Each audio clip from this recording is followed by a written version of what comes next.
Enjoy prison, ape! Funny, you will be the one going to prison. Imagine getting ready to go home for the day, only for your rival, a racist bully, to suddenly accuse you of stealing his earbuds. Then, before you can even breathe, he calls his father, a police officer, to come and arrest you. And the officer actually does it in front of everyone. That's exactly what happened to Ariella Brooks, a black student new to Ridgepoint High. One minute, she was finishing her day like everyone else, and the next she was being handcuffed for something she never even touched. But what the bully didn't know was that he would be the one getting arrested in the end. Ariella Brooks stepped through the front gates of Ridgepoint High with her headphones bouncing lightly around her neck and the brightest smile on her face. She was the kind of girl who made people feel sunlight even in a hallway full of shadows. Some stared because she was new. Some stared because she was black. But Ariella didn't flinch. She waved at the hall monitors, complimented someone's hairstyle, and walked like she already belonged here. Some students noticed her confidence immediately. Others whispered ugly things under their breath, and even one teacher looked her up and down like she had already caused trouble just by standing there. Ariella didn't let any of it break her mood. Her laugh carried from one hallway to another, and somehow, by lunchtime on her very first day, she already had 3 girls asking to sit with her and 2 boys asking how she liked the school so far.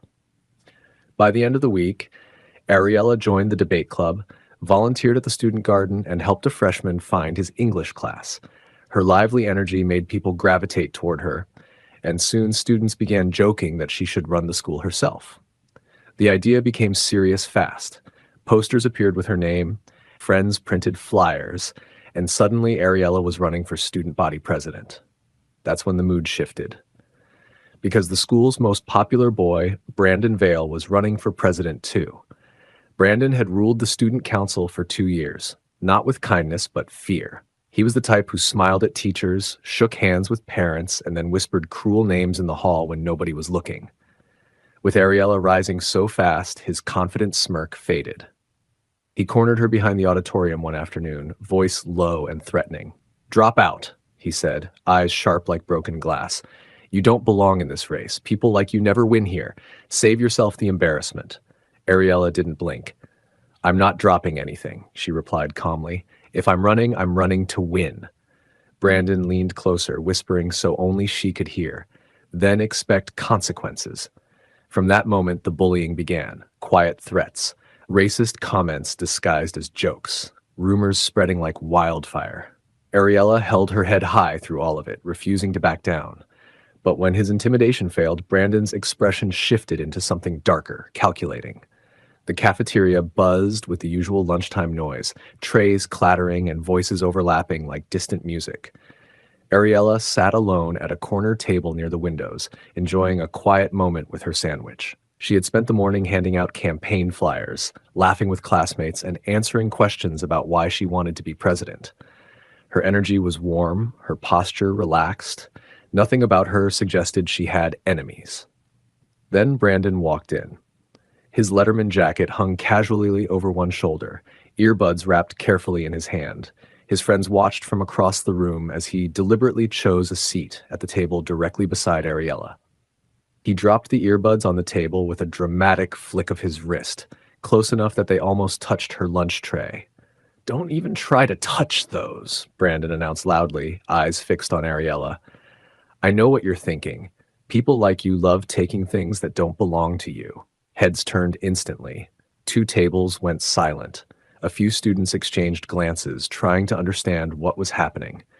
Ariella didn't react at all. She continued eating, refusing to feed the performance. Her silence made the scene feel even heavier, as if her calm exposed how ridiculous his accusation was. Brandon sat there only long enough for the attention to spread. He made a show of tightening the volume setting on his phone, then smirked at her. Then he stood up and walked out of the cafeteria, laughing with 2 seniors near the door.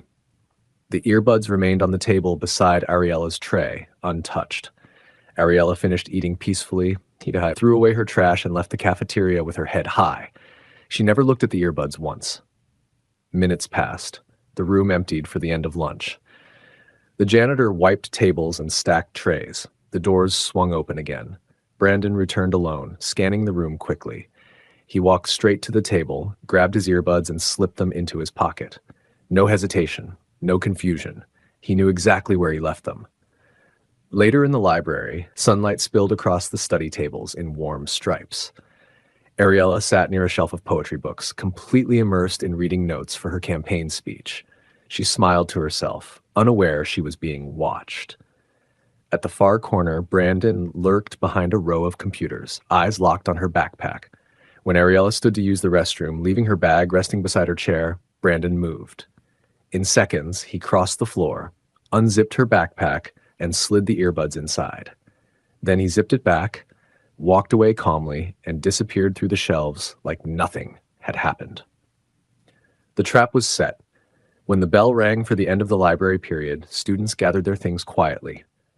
Ariella closed her notebook, stretched her arms, and prepared to head to her next class. She had no idea the next few minutes would change everything. Across the room, Brandon raised his voice dramatically. "Has anyone seen my earbuds? They're gone!" he shouted, flipping through pages and patting his pockets. His tone was full of fake panic. Two students looked up, startled. The librarian frowned, confused. Brandon hurried out of the library in a rush, muttering loud enough for everyone to hear. "They were right beside me earlier." His performance was sharp and theatrical, meant for an audience. He stormed into the cafeteria next, approaching the cleaner, wiping tables. "Did you see any earbuds here earlier?" he demanded. The cleaner shook his head. "No, young man, I didn't see anything like that." Brandon threw his hands up dramatically. "Unbelievable," he muttered, loud enough for the room to hear. Then he turned and marched back to the library with exaggerated steps. This time he walked straight to Ariella. She blinked in surprise as he pointed directly at her. "I knew it! You stole my earbuds." Ariella stared at him, stunned. "What?" "I didn't take anything," she replied, steady but confused. "Of course you'll say that," Brandon snapped. "People like you always steal. It's basically in your blood. Don't try acting innocent." Gasps rippled through the desks. A girl near the return cart covered her mouth. Racist insults hung in the air like smoke. Ariella's heart pounded, but her voice stayed steady. "I don't have anything of yours." "Let's check then," Brandon barked, reaching for her bag. Ariella pulled it back. "Don't touch my things." That's when Brandon changed the script. He jerked his hand back dramatically as if she hurt him. "Did you see that?" he yelled. "She's attacking me now. She's violent." The librarian stood frozen, unsure what to do. Not wasting a second, Brandon pulled out his phone and dialed. "Dad," he said loudly, voice trembling with fake fear. "The girl I told you about, she stole my earbuds and now she's attacking me. You need to come now." A silence fell across the library. Then Brandon looked straight into Ariella's eyes with a cold smile. Minutes later, heavy footsteps echoed through the hallway. Brandon's father, Officer Nolan Vale, entered the room in full uniform. His jaw was tight, eyes burning with certainty that his son was the victim. "If you're not a thief," the officer said harshly, stepping toward Ariella, "then you won't mind if I search your bag right here." Ariella knew her rights, but she also knew she was innocent. She slowly handed over her backpack. The moment Officer Vale opened it, he found the earbuds. He lifted them high in the air. The room erupted in shock. Have you ever watched someone try to destroy another person's future just because they were afraid of losing power? What would you do if a bully used his father's badge to frame you for a crime you didn't commit? Before we go further, what city or country are you watching from? Drop it in the comments. We love seeing where you're tuning in from. If you believe that truth is louder than lies, smash that like button and subscribe to Story Arc for more stories that put bullies in their place. The entire library froze. Students stared at the earbuds hanging from Officer Vale's hand, shocked into silence. Even those who secretly doubted Brandon couldn't understand how the earbuds ended up inside Ariella's backpack. Whispers broke out like sparks. How did she? She didn't even touch them. That's impossible. Brandon stepped forward, voice loud and triumphant. You see, people like her never change. Thieves pretending to be leaders. I warned you all. Officer Vale grabbed Ariella's wrist roughly, pulling out handcuffs. Ariella's heart thundered, but she stood straight. I didn't steal anything, she said firmly. Save it, The officer snapped. "You're under arrest for theft and assault." He reached for her other wrist to lock the cuffs. That's when a sharp voice cut through the tension like a blade. "Take your hands off my daughter!" Every head in the room turned. A woman in a navy suit stood in the doorway, eyes blazing with controlled fury. She walked toward them with calm steps that somehow felt louder than the chaos. Ariella's breath caught. "Mom," she whispered. She had already texted her mother the moment Brandon called his father, telling her what was happening and where the officer planned to confront her. The woman stepped between the officer and Ariella, badge hanging from a lanyard around her neck.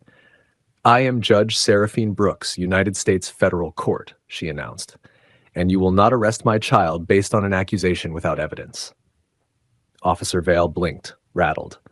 "Ma'am, the earbuds were found in her bag. And I presume," Judge Brooks interrupted, "you have reviewed the security footage showing her taking them?" Brandon jumped in immediately, panicked but pretending outrage. "There's no need to check cameras. The proof is right there in her bag." Judge Brooks didn't look at him. "If the earbuds were planted, cameras will show it. Bring me the footage now." A tense silence spread. The vice principal, who had rushed in behind the crowd, swallowed hard. "We can access the cafeteria monitors and the library feed," he said shakily. Minutes later, everyone gathered around the office monitor. The cafeteria playback began. There it was. Brandon returning alone, picking up the earbuds from the table long after Ariella left. Gasps exploded. Next, the library footage. Brandon opening Ariella's backpack, sliding the earbuds inside while she wasn't there. The room erupted. "You lied! He planted it! She told the truth!" Officer Vale's face drained of color. Turning to his son, his voice shattered. "Brandon." Before Brandon could speak, Judge Brooks raised her phone and pressed play on a clear recording. Audio Ariella had secretly recorded earlier and emailed to her mother the day Brandon first threatened her. "Drop out of the election, or I'll make everyone hate you. Leave this school." Everyone heard it. Judge Brooks turned to Officer Vale. "Now arrest him." The officer's jaw tightened as he nodded slowly, shame in his eyes. He handcuffed his own son. "You're under arrest," he told his own son quietly. Brandon was handcuffed and dragged out, face pale and destroyed by the truth he created. Weeks later, the student body lined the auditorium. When votes were counted, the result rang across the room like justice itself. Ariella Brooks, student body president. If you believe the truth always rises, no matter how many lies are thrown at it, smash that like button and subscribe to Story Arc. Because in a world full of people who abuse power, courage isn't loud, it's consistent.